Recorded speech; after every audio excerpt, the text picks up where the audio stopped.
However, it was Aldrich, the egotistical politician, who insisted it be called the Aldrich Bill. After 9 days at Jekyll Island, the group dispersed. The new central bank would be very similar to the old Bank of the United States. It would be given a monopoly over U.S. currency and create that money out of nothing. How does the Fed create money out of nothing? It's a four-step process. But first, a word on bonds.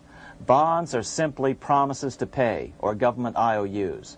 People buy bonds to get a secure rate of interest. At the end of the term of the bond, the government repays the bond plus interest, and the bond is destroyed. There are about $3.6 trillion worth of these loans or bonds at present. Now here's the Fed money-making process. Step 1. The Federal Open Market Committee approves the purchase of U.S. bonds on the open market. Step 2. The bonds are purchased by the Fed from whoever is offering them for sale on the open market. Step 3. The Fed pays for the bonds with electronic credits to the seller's bank, which in turn credits the seller's bank account. The trick is that these credits are based on nothing. The Fed just creates them. Step 4. The banks use these deposits as reserves. They can loan out over 10 times the amount of their reserves to new borrowers, all at interest. In this way, a Fed purchase of, say, $1 million worth of bonds gets turned into over $10 million in bank accounts. The Fed, in effect, creates 10% of this totally new money, and the banks create the other 90%. To reduce the amount of money in the economy, the process is just reversed. The Fed sells bonds to the public, and the money flows out of the purchaser's local bank. Loans must be reduced by 10 times the amount of the sale. So, a Fed sale of $1 million in bonds results in $10 million less money in the economy. So how does this benefit the bankers whose representatives huddled at Jekyll Island? First, it totally misdirected banking reform efforts from proper solutions.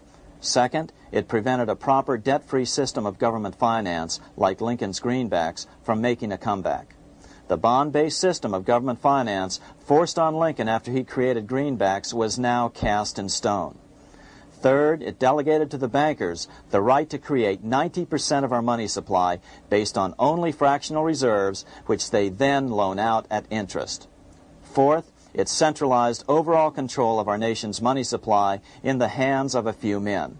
Fifth, it established a central bank with a high degree of independence from effective political control.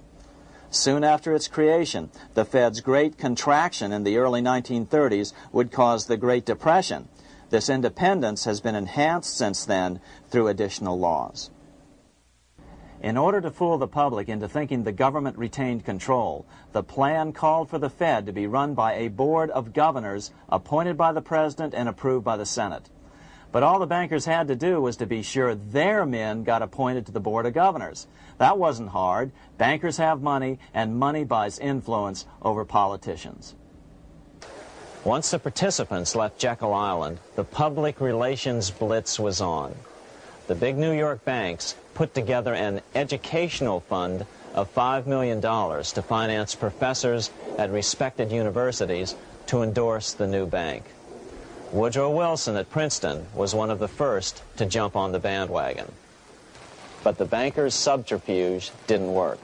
The Aldrich Bill was quickly identified as the Bankers' Bill, a bill to benefit only what became known as the money trust.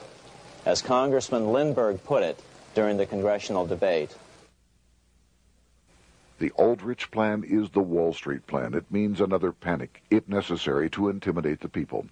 Aldrich, paid by the government to represent the people, proposes a plan for the trusts instead. Seeing they didn't have the votes to win in Congress, the Republican leadership never brought the Aldrich Bill to a vote. The bankers quietly decided to move to track 2, the Democratic alternative. They began financing Woodrow Wilson as the Democratic nominee. As respected historian James Perloff put it, Wall Street financier Bernard Baruch was put in charge of Wilson's education. Baruch brought Wilson to the Democratic Party headquarters in New York in 1912, leading him like one would a poodle on a string. Wilson received an indoctrination course from the leaders convened there. So now the stage was set. The money changers were poised to install their privately owned central bank once again. The damage President Andrew Jackson had done 76 years earlier had been only partly repaired with the passage of the National Bank Act during the Civil War. Since then, the battle had raged on across the decades. The Jacksonians became the greenbackers, who became the hardcore supporters of William Jennings Bryan. With Bryan leading the charge, these opponents of the money changers, ignorant of Baruch's tutelage, now threw themselves behind Democrat Woodrow Wilson. They and Bryan would soon be betrayed.